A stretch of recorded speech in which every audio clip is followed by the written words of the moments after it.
வணக்கம் மக்களே. அம்மா இன்னைக்கு சத்தான ஒரு ஆரோக்கியமான எல்லா அரிசி வகையும் சேர்த்து அரிசி அதாவது கம்பு கேழ்வரகு திணை எல்லாம் இருக்கு இல்லையா, எல்லாத்தையும் சேர்த்து ஒரு டிஃபன் செய்யலாம். அதனால் தோசையோ இட்லியோ சேர்த்து செய்யலாம். அது கூடவே ஒரு நல்ல சட்னி, அதுவும் ஆரோக்கியமாக வெங்காயம் சின்ன வெங்காயம் பூண்டு சட்னி செஞ்சிடலாம். அதை எப்படி செய்யலான்னு இப்போ பார்த்துடலாம். வீடியோக்குள்ளே போய் வாங்க வீடியோக்குள்ளே போகலாம். அதுக்கு முன்னாடி நம்ம சேனலை சப்ஸ்கிரைப் பண்ணிக்கிறங்க, ஒரு லைக் போட்டுட்டு வீடியோ பாருங்கள். முதல்ல இட்லி அரிசி ஒரு டம்ளர் எடுத்துடலாம். ஒரு 1.5 டம்ளர் சேர்த்துக்கிற போகிறேன் இப்போ நான். இது ஒரு 1/2 டம்ளரு. திணை அரிசி ஒரு டம்ளரு. நல்லா ஹெல்த்தியான ஆரோக்கியமாக இருக்கிற ஒரு அரிசி வகைகளை சேர்த்துக்கிடுவோம். இப்போது இட்லி அரிசி பச்சரிசி மாதிரி அது. அதுக்கப்புறமா இது இந்த டம்ளர் அளவு எப்படின்னாக்கும் 1/4 கிலோ அளவுக்கு 125 கிராம் கப்பு. இந்த கப்பு அளவுக்கு இது ஒரு கப்பு வரும் இந்த இப்போ போட்டதெல்லாம். அப்புறம் அரிசி 1/2 கப்பு எக்ஸ்ட்ரா போட்டிருக்கேன் அதில். அதோட நம்ம கேழ்வரகு கலந்துக்கலாம். கேழ்வரகு ஒரு கப்பு 125 கிராம் எல்லாமே சம அளவில் எடுத்தாச்சு. அதோடு சேர்த்து உளுந்து 3/4 கப்பு உளுந்து. வெந்தயம் ஒரு 1/2 டீஸ்பூன் சேர்த்துடலாம். நல்லா மொறுமொறுன்னு வரும். தோசை இட்லி இருந்தாலும் புசு புசுன்னு வரும். அதுக்காக தான் இதை அப்படி சேர்த்துக்கிறோம். நம்ம நல்லா தண்ணி விட்டு தேவையான அளவுக்கு தண்ணி விட்டு நல்லா க்ளீனாக சுத்தமாக கழுவி எடுத்துக்கலாம் எல்லாத்தையும். நல்லா 5-6 தடவை நல்லா கழுவி க்ளீனாக எடுத்தாச்சு. இப்போ நல்லா தண்ணி ஊற்றி ஒரு 5 மணி நேரம் ஊற வச்சிடலாம். இப்போது நல்லா மொறுமொறுன்னு ஒரு தோசை, புசு புசுன்னு ஒரு இட்லி அப்படி செஞ்சு சாப்பிட்டுக்கணும், ஹெல்த்தியாக ஆரோக்கியமாக. இப்போ நல்லா மூடி போட்டு ஊற வச்சிடலாம். 5 மணி நேரம் ஊறட்டும், அப்புறம் பார்க்கலாம். உளுந்து அரிசி எல்லாம் நல்லா ஊறிடுச்சு 5 மணி நேரமாக. இப்போ நம்ம அரைச்சி எடுத்துக்கிறலாம். மாவு அரைச்சிட்டேன். இப்போ மாவை நல்லா புளிக்க வச்சுட்டேன். அரைச்சி பொங்கி நல்லா வந்திருக்கு. அவ்வளோதான். இந்த மாதிரி பொங்கி வரணும் மாவு எப்போவுமே. அப்போ தான் நல்லா டேஸ்ட்டு கொடுக்கும். தோசை இட்லி எதாக இருந்தாலும் அவ்வளோதான். இப்போ நம்ம கொஞ்சம் எக்ஸ்ட்ரா தண்ணி ஊற்றி நல்லா மாவை கரைச்சிக்கலாம். தோசை ஊற்றுறதுக்கு இட்லிக்கும் கொஞ்சம் தண்ணி ஊற்றினோம்னா ரொம்ப கெட்டியாக ஊற்ற முடியாது. ஒரு பதம் இருக்கணும், நல்லா நைஸாக இருக்கணும். இட்லிக்கும் சரி தோசைக்கும் இன்னும் கொஞ்சம் தண்ணியாக இருக்கணும். இப்போ நம்ம கொஞ்சம் தண்ணி சேர்த்துக்கலாம். இதில் உப்பு கொஞ்சம் சேர்த்துக்கலாம். ஏற்கனவே கொஞ்சமாக உப்பு போட்டு நான் கரைச்சி வச்சுருந்தேன். இப்போ கொஞ்சம் சேர்த்து நல்லா தண்ணியை சேர்த்து கரைச்சிக்கலாம்.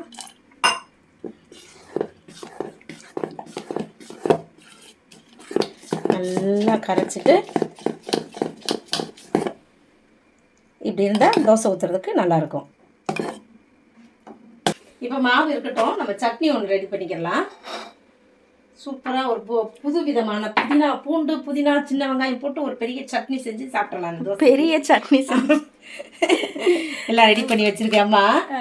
1.5 ஸ்பூன் அளவுக்கு எண்ணெய் சேர்த்துக்கலாம். எண்ணெய் காஞ்சிடுச்சு. நம்ம கடலைப்பருப்பை சேர்த்துடலாம். ஒரு 1.5 ஸ்பூன் கடலைப்பருப்பு, உளுந்தம்பருப்பு ஒரு 1.5 ஸ்பூன். இந்த கடலைப்பருப்பும் உளுந்தம்பருப்பும் தான் நமக்கு நல்லா வாசத்தை கொடுக்கும், சட்னிக்கு டேஸ்ட்டு கொடுக்கும். நல்லா வறுத்து எடுத்துக்கலாம். நல்லா பொன்னிறமாக வரட்டும். அப்படியே ஒரு நம்ம காரத்துக்கு ஏற்ற மாதிரி நான் 5 காஞ்ச மிளகா போடுறேன். 5-6 நிறையா இல்லை 6 நேரத்தில் சிறகடிக்க ஆசை உனக்கு சீரியல் பார்த்தேன். அதில் ரோகிணியை சட்னி செய்ய சொல்லிட்டாங்க. அவங்க போடுறாங்க 4 பச்சை மிளகாய் டக் டக் டக்னு பிச்சு 4 பச்சை மிளகாயும் கொஞ்சோண்டு தேங்காயும் போட்டு அரைச்சி கொண்டு போய் கொடுத்துட்டாங்க. ஒரு வாய் தான் வச்சாங்க. உசுன்னு உனக்கு அப்படிலாம் காரம் நான் தரமாட்டேன், பயப்படாத. ஆனால் பச்சை மிளகாய் ரொம்ப காரமோ இது? ஆமாம், இது காரம் இருக்காது அவ்வளோவா. இஞ்சி பூண்டு காரம், இஞ்சி பூண்டு அதெல்லாம் கொஞ்சம் காரம் இருக்கும். அது போதும், அந்த காரம் போதும் நமக்கு. நல்லா வறுபட்டுருச்சு. மிளகா பருப்புல நம்ம தனியாக எடுத்து வச்சிடலாம். இதை ஆற வச்சிடலாம். ஸ்பூன் போதுமா? போதும் எனக்கு. பெரிய ஸ்பூன் போட்டால் உள்ளே இருக்கிற பொருளே தெரியாது பெரிய கரண்டி போடும்போது. அதனால நான் சின்னதாக எடுத்துட்டேன். இப்போ மறுபடியும் நம்ம பூண்டு உரித்து எடுத்து வச்சுருக்கோம். ஒரு 10-15 பூண்டு இஞ்சி. பூண்டும் இஞ்சியும் அதை சேர்த்துட்டேன் நான். அதனால் அதை சொல்ல மறந்தேன். அப்படியே சின்ன வெங்காயம் அதுவும் சேர்த்து வதங்கட்டும். வெறும் சின்ன வெங்காயத்தில் தான் இன்றைக்கி சட்னி. இதெல்லாத்தையும் நல்லா வதக்கி எடுத்துக்கலாம். சின்ன வெங்காயம் எதுக்கு நல்லது சொல்லுங்கள்? எல்லாத்துக்கும் நல்லது இல்லை, ஸ்பெசிஃபிக்காக எனக்கு 2 நாள் முன்னாடி தேவைப்பட்டுச்சு.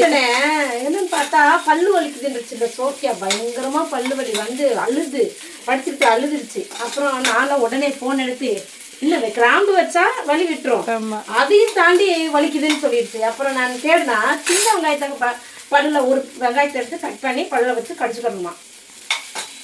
வலி 2 நிமிஷத்தில் விட்டுருமா அந்த வலி. ஆனால் நான் அதுக்கு முன்னாடியே அந்த கிராம்பை வச்சுட்டேன், அதனால அதை மட்டுமே வச்சுக்கலாம் வச்சுட்டு சரி ஆயிடுச்சு. அப்புறம் அப்படி இப்படின்னு அதுக்கு ஒரு 10 நிமிஷம் ஆச்சு. சோஃபியுடைய 10-20 நிமிஷம் ஆயிருக்கும் சோஃபியுடைய வலி குறையிறதுக்கு. ரொம்ப பயந்துட்டோம். சால்வி வந்து உட்கார்ந்துட்டு அம்மா அழுகுறாங்களா, கண்ணீர் வருதா அப்படின்னு வந்து உட்கார்ந்து பாக்குது. சரி, அப்படி தக்காளி போட்டலாமா? ஒரு 2 பெரிய தக்காளி இது எடுத்து வச்சிருக்கேன். நல்லா வதங்கட்டும், இதுவும் சேர்ந்து வதங்கட்டும். அது இருக்காது. புதினா ஒரு கைப்பிடி அளவுக்கு அது கூடவே, இதுவும் நல்லா வதங்கட்டும். சேர்ந்து நான் சின்ன கரண்டி எடுத்துனேன். எங்க ஸ்பூனு உன்னை நம்பி எவ்வளோ நீட்டு ஸ்பூன், பெரிய ஸ்பூனு, பெரிய ஸ்பூனு எடுத்துக்கலாம். கல்லுப்பு வந்து ரொம்ப நல்லதில்ல, அதனால் கல்லுப்பு சேர்த்துடலாம். சேர்த்து மெதுவாக மீடியம் ஃப்ளேமில் வச்சே வதக்கி எடுத்துடலாம். நல்லா வதங்கிடுச்சு. இப்போ நம்ம நல்லா ஆற வச்சுட்டு அரைச்சி எடுத்துக்கிட்டு வரலாம். எல்லாத்தையும் சேர்த்து இந்த பருப்பு மிளகா எல்லாம் சேர்த்து நம்ம மாவில் 1 ஸ்பூன் சீரகம் சேர்த்துடலாம். கொஞ்சம் கொத்தமல்லியும் சேர்த்து நல்லா கலக்கி எடுத்துடலாம்.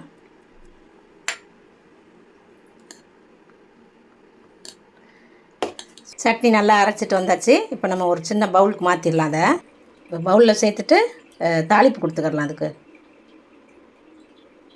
வந்து திணை அரிசி, கேழ்வரகு, அப்புறம் இட்லி அரிசி, உளுந்து எல்லாமே உடம்புக்கு ரொம்ப நல்ல ஒரு ஆரோக்கியமான ஒரு மாவு இது, அரிசி மாவு. அதனால் இதை நல்லா கண்டிப்பாக செஞ்சு எல்லோரும் சாப்பிடுங்க. இந்த ஒரு தோசையே போதும்.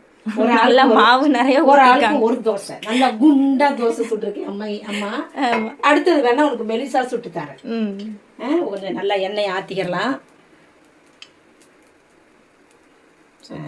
அப்படியே எண்ணெய் ஊற்றினோம்னா கொஞ்சம் டேஸ்ட் கிடைக்கும், அவ்வளோதான். வேற என்ன, இது மாவு நிறையா இருக்குல்ல, அதனால கொஞ்சம் எண்ணெய் ஜாஸ்தியாக திருப்பி போட்டுக்கலாம் ஒரு தடவை. ஏன்னா வேகணும், இது கொஞ்சம் நல்லா வெந்தால் தான் நல்லாயிருக்கும். அம்மா மாவு வேறு நிறையா ஊற்றிருக்கேன்ல, அதனால் திருப்பிட்டேன். இப்போ திருப்பிட்டு நல்லா வெந்துருச்சு. அப்படியே மடித்து தோசை எடுத்துடலாம்.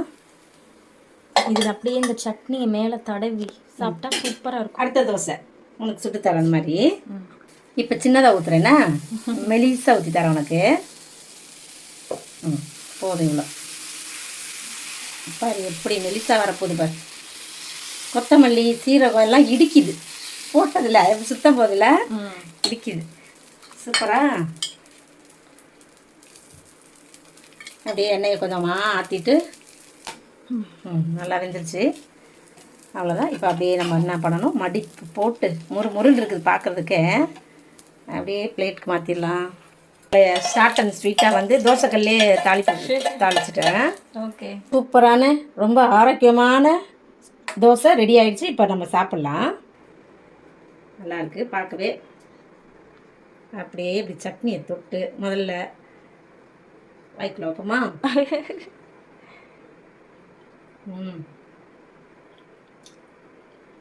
சூப்பரா. சரி, ஹெல்த்தியான தோசை நீங்களும் ட்ரை பண்ணி பாருங்க. செஞ்சு சாப்பிட்டு பாருங்க. நம்ம அடுத்த வீடியோவில் பார்ப்போம். ஓகே, பாய்.